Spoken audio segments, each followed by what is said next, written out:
Welcome to this week's Rider Support. This week, we're going to talk about when you should consider taking testosterone. Shimano have a new 13-speed group set. But before all that, we're going to talk about the Giro d'Italia and our race organisers deliberately endangering riders for viewer entertainment. Let's jump right in.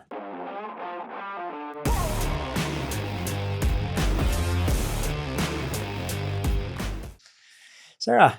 Anthony, how are you? Let's jump into these questions, a few juicy ones this week. Right, let's get cracking. Hi, Anthony and Sarah. I've been watching cycling racing for a few years now, and something I always wondered, and it was brought home even more by Geraint Thomas's comment after a stage in the Giro d'Italia this week, where he was commentating on how dangerous the stage was. I know that cycling racing is dangerous, but are the organisers pushing it too far now with crazy routes, really punishing terrain, and finishes like the one we saw in Naples? What do you think? Geraint is great value, I think. He's always brilliant. has these quotes, like what was his quote, where clowns in a circus? Yeah, I mean, he's very outspoken because he's really like a veteran in the peloton. Won the Tour of France, you can do what you want. You can do whatever you want. Yeah, exactly. But He's got that. Before I answer that, and to be fair to G, he was super composed earlier in the week when, after his time trial, the Eurosport interviewer asked him the most dissensitive, patronising question. He talked about how Arnsman and everyone else on the team, basically Ghana, performed super in the time trial, except him, and he just replied, "Thanks, mate." I'd say that interviewer got brought in by, it was Eurosport interviewer, got brought in by the bosses and got like spanked over that, because that was really appalling. And you could tell Geraint kept his composure beautifully. He's like, I would have absolutely lost it. Yeah, he was drinking out of a bottle at the time. I'm surprised he didn't empty the bottle over here at the interviewers. You could tell he was pissed off, but he really kept his composure. And he's such a stalwart of the sport. You just trust everything that Geraint says. Well, I do anyway. And I think that when he says that at a race, he came down at this, was this the stage where he came down or was brought down? No, he came down earlier in the stage, but not related to the finish. Right, okay. Just, a Giro crash as it is a pinch point. But yeah, no, the finish in Naples, it's kind of infamous, isn't it? I don't know. They finished there a lot. Yeah, but I think apparently there's like big sinkholes. The roads are really bad. There's potholes everywhere and your chain is just rattling around as you're kind of coming into Naples. Like Adam Hansen is the CPA. He's the rider union president, and he gets it in the neck for this stuff on Twitter all the time. But the problem is how these finishes are decided. You have a race organizer who essentially just figures out the route. They figure out the route and they say, we're going to finish in Naples. They plan the whole route. Now, they can go to stakeholders. So an example of a stakeholder would be the local authority. The CPA is another stakeholder, even maybe consultation with some of the team bosses around these stage finishes. But there's no compulsion on the race organizer to actually give any weight to what the CPA have said. Now, I would love to see a bit more transparency around, did the CPA actually make submissions around this finish, specifically the one in Naples that we're talking about. But as far as I know, I haven't seen any of that, and I don't think you can get access to it. But I think you're right. It is race organisers making stuff more dangerous for our entertainment. It's as simple as that. Even if you go onto Discovery Channel, where, in a post-GCN world for the app, you go onto Discovery Channel now and it has these helpful timestamps to show you stuff. But the stuff of interest during the race, it's crashes. It's crash. People are interested in it. If it bleeds, it leads. People are interested in this. We've been interested in this kind of in entertainment or paying for entertainment for the viewer, this voyeurism, since the word go, since we were in the Colosseum watching people fighting lions and tigers and stuff. So it's kind of inherent in us. And unfortunately, this is what gets eyeballs on races. This is what gets viewership, this kind of jeopardy. And that's like what the organisers, what cycling, what live sport has, is this kind of excitement and not really knowing what the outcome is. And if the organisers are throwing a little bit of salt and pepper in there, a little bit of spice, and making it even more difficult where, groups are coming down, it looks a bit sketchy, your heart is in your mouth when you're watching it, that is like cocaine. But I disagree that should be a part of it at all. I don't think that's a part of it. No, I agree with you. The parkour should be that. I don't think it should be part of it, but this is what the human interest is. No, you can't broadly say that's the human interest though, Sarah. That's like a certain group of people. Like, I hate watching that. Like, heart in my mouth trying to watch it. Like, Geraint Thomas talked about leaving a gap so he could see the potholes in front of him. And then, to quote him, and he said, some idiot dive bombs into it every time you leave a gap. So in that sense, riders don't help themselves. Yeah. But it's terrifying. Like, when I see these finishes, I feel like, oh, I'm back in a race and the exact same thing is happening to me. And I hate that feeling. I hate watching the race knowing that that's somebody's son, knowing that that's somebody's husband, that's somebody's wife, their boyfriend, girlfriend, and they're watching it just like on their wits' end. I hate that that's a part of the sport. But you're so close to racing and have been so close to racing, and I don't think that that's everyone's viewpoint. I mean, take the sprint finishes, for instance. That's another kind of massive case of jeopardy where everybody knows, has a kind of understanding as to how dangerous it is, how quickly it can go wrong. And that's the draw, that's the pull, that's the excitement. More eyeballs on the screen, more eyeballs on the races, bigger and more and better sponsors that will come to the sport. But the risks need to be risks that the riders are consenting to take. Yeah. That's where it's different. Yeah. So if we talk about a sprint finish, the risk the riders are consenting to take is they're banging off each other, they're going through gaps. A risk they're not consenting to take is the legs of the barriers sticking out and they hit the legs of the barriers that cause a crash. I think that's where the difference lies. And the finish in Naples, I've no problem with there being a twisty parkour, a load of turns, but sinkholes and massive potholes, it's not a part of the game. I think the sport's dangerous enough. Exactly. It doesn't need this extra jeopardy. That's exactly what this rider wrote in, just that it's a crazy dangerous sport regardless, without all of these extra bits being thrown at the riders. I think the CPA does a good job. We've had Hansen on the podcast, and he's a brilliant advocate. I always say he shoots from the hip and he says it as it is. I'm just wondering about, okay, Geraint says it. He comes out straight and says that was absolutely idiocy, kind of having that finish. But can the riders come together in an even more conjoined way and say, let's revolt, let's not do this, they're notoriously disjointed. That's exactly, that's the problem, because you've got the young riders coming up and they're like, oh, feck it, I'm invincible. That doesn't matter to me. And then you've got the riders like Geraint, you're like, this is just crazy, crazy, crazy. So that's the crazy world of racing. Number 2.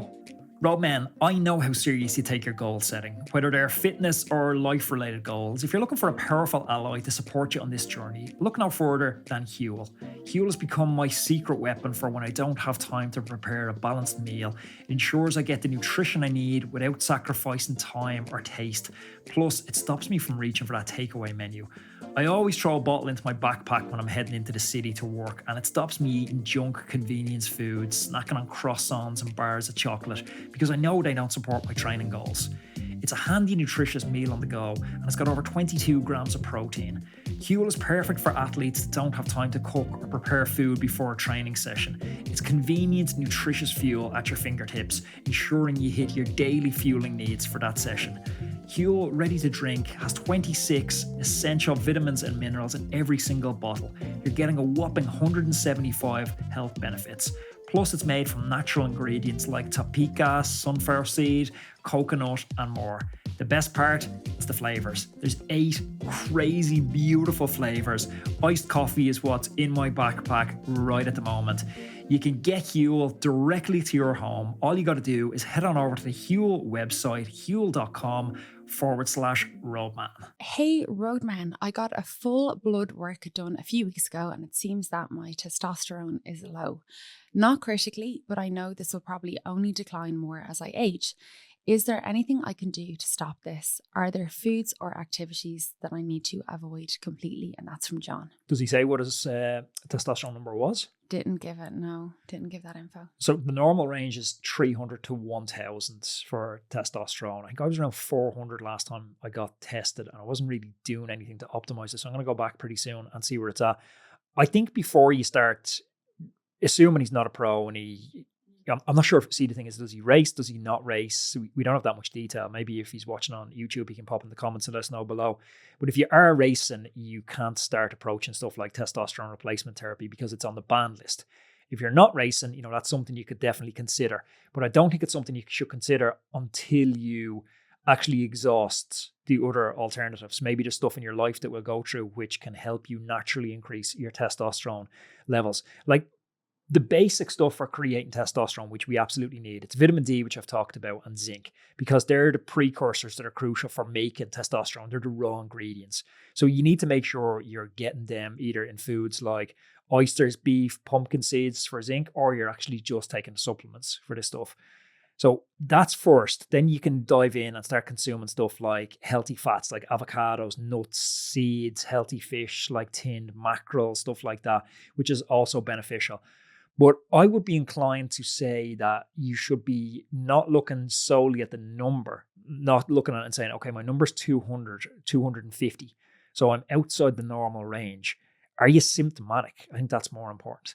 So the symptoms of low testosterone there, like general lethargy, like low energy levels, lacking drive, you're starting to find it more difficult to put on muscle mass, you're putting on weight easier, libido is dropping. These are telltale signs that you may want to investigate further. If they are present, it is worth maybe talking about, if you're not racing, maybe talking about going to see someone who specializes in it.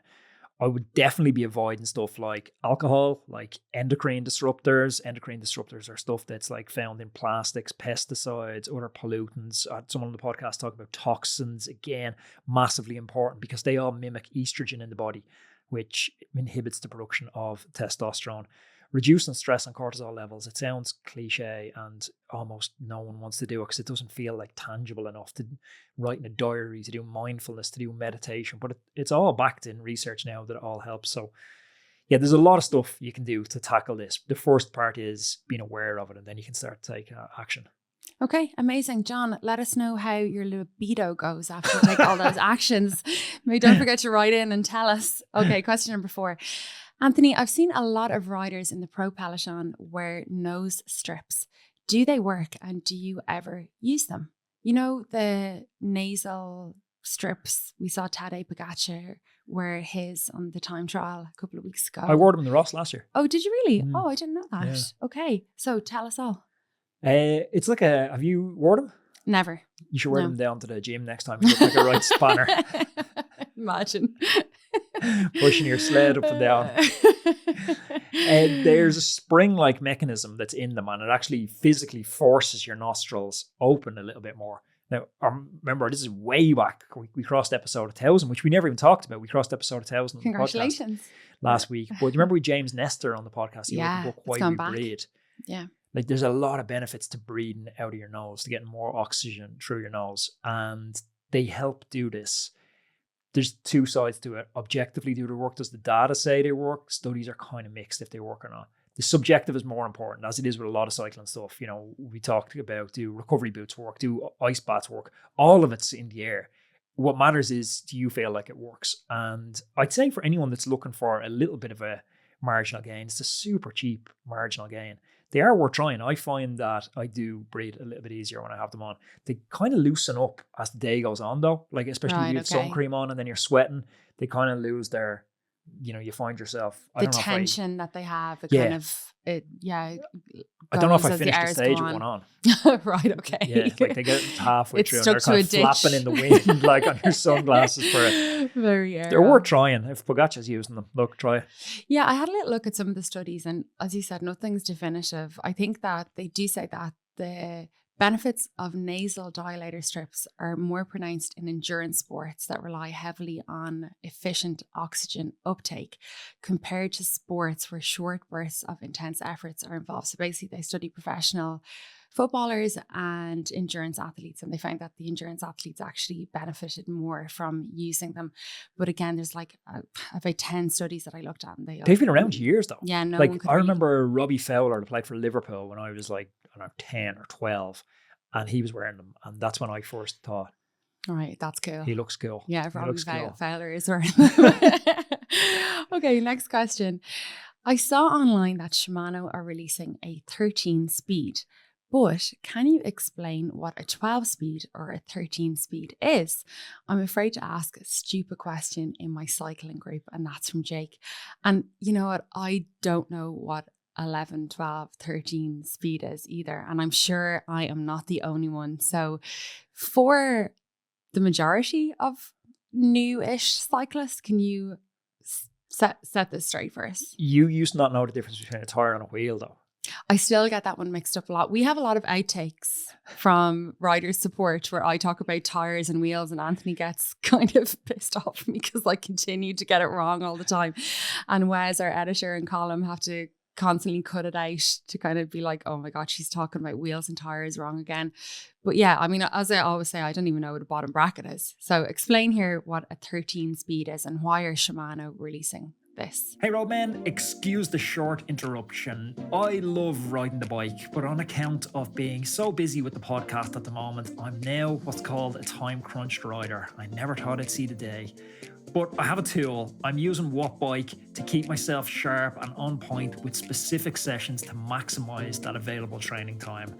I have a Wattbike Atom right here in the recording studio beside me, and when I have an hour in between interviews, I jump on. It's removing all the friction points for me. There's no more 10-minute setup, unfolding legs, banging my knees off stuff, getting my hands dirty, the usual connection issues. It just works every single time. The Atom's perfect for virtual racing as well because it has crisp gear changes, it has 1% accuracy, and it has max gradient capability of up to 25%. If you're looking for an indoor trainer, I honestly couldn't recommend this any higher. I've been using a Wattbike since 2013. Honestly, it's the last indoor trainer that you're ever going to need. If you head on over to wattbike.com now and use code ROADMAN10, that's ROADMENTEN, and that's going to get you 10% off your Wattbike. I think the easiest way to think about it is it's not just the amount of speed you have. It's like it's iPhone 12, iPhone 11, iPhone 10. It's the exact same thing. It's just the newest version. It's their Shimano 13 speed. When I started cycling, I was on Shimano Dura Ace 9 speed. That was my first group set that I bought the bike secondhand. There was 10 speed out at the time. I couldn't afford 10 speed, so I bought Shimano Dura Ace 9 speed. The exact same way as you might have bought an iPhone 4 back in the day, and now our latest iPhone is iPhone 15. They bring out a new one each year. Like, pragmatically, there are difference. The same way there's different processors in an old iPhone, there's different components in the new Shimano group set. The most notable difference is there's an extra gear each time. So when I started out and I had 9 gears on my rear block, so I could go from, maybe I had a range of something like 11 to 23, but 11 to 23, you have gaps in the cassette because of that. So you might go from 15 to 17 because 11 to 23 is more than 9 speed. So you had gaps back in the day, and then it got to a point where you could have like an 11 to 23 straight through without having gaps. And it's just evolved from that. But there's, to make that extra gear all the time, there is like logistical stuff that has to happen. The chain has to get narrower each time. There has to be more cogs on the back. And as they're doing it, they just generally update the whole group set. So you'll probably have like lighter shifters, better front mechs. It's totally different, to be honest, than my old 9-speed. Like my 9-speed used to shift coming over it. And everyone will remember this. If in the comments down below, let me know if this is your experience. But for a long time, if you were in a race and you needed to be in the little ring for the race, for this climb, and then coming over the little ring, it turned into like a plateau where you needed to be in the big ring. You had this moment coming over the top of the climb when you shifted from the little ring to the big ring. They were almost say a prayer to the Holy Mary that you wouldn't drop your chain. Yeah. And easily 10% of the bunch would drop their chains going over this. It was a very inefficient change from small ring to big ring. Now it's seamless. Like it feels like there's no difference shifting on the front and the back. Like they've done such a brilliant job of evolving each time out. Yeah, it's quite velvety, isn't it? Because I know one of the tips that you gave me when I first started climbing was as you are about to get to the top of the hill, that's the time to get into your big ring and really push it rather than waiting till you're coasting down the far side. And even though your group set's under a bit of pressure to do that, it still feels the new stuff is so good. You wouldn't have been able to do that. You would have had to wait till it was off tension to do that. And now there's a more of an evolution of this, not from Shimano, but from a company called Classified, where they have an invisible front mech. It's built into internal in the rear hub. So you can shift seamlessly. They're saying up to like 1700 watts or something you can change from little ring to big ring with no drop in chain or no come off the power. Right. When you'd ever need to shift at 1700 watts to your little ring, I don't know That's Why? not even my problem. When would I ever be doing 1700 watts? Yeah. I don't even know. But Filippo Ganna used it in the TT. Oh, okay. So Wow. it's the first time we've seen classified in a time trial that I know of as well. And Okay. a cool little rear disc. Yeah, I think 13 speed. I could definitely. So basically, it's 13 gears as opposed on the back, as opposed to 12 that you ride on. I ride on 11 at the moment. So it's just more options for gearing for climbing or whatever. Flat It's race just or whatever. yeah, that and the total upgrade. Of the And whole. the total upgrade. Yeah. Okay. So you gonna get one? No. Okay. No. I'm a SRAM man these days. You are a SRAM, yes. Except my rear derailleur's broke at the moment. Shout out. Shout out to SRAM. Folks, thank you for tuning in to another edition of Rider Support. If you do have questions, keep them coming in. You can find Sarah and myself over on X, and we're going to link that in the description below. Also, you can put your questions in the comments down below, and we'll troll through those and get back to them next week. There's another video up here. It's a conversation I had with Dan Lorang, the high performance physiologist from Bora Hansgrove. Really beneficial if you're looking to know how to structure your training. And down here, you can subscribe to the channel. Chat next day.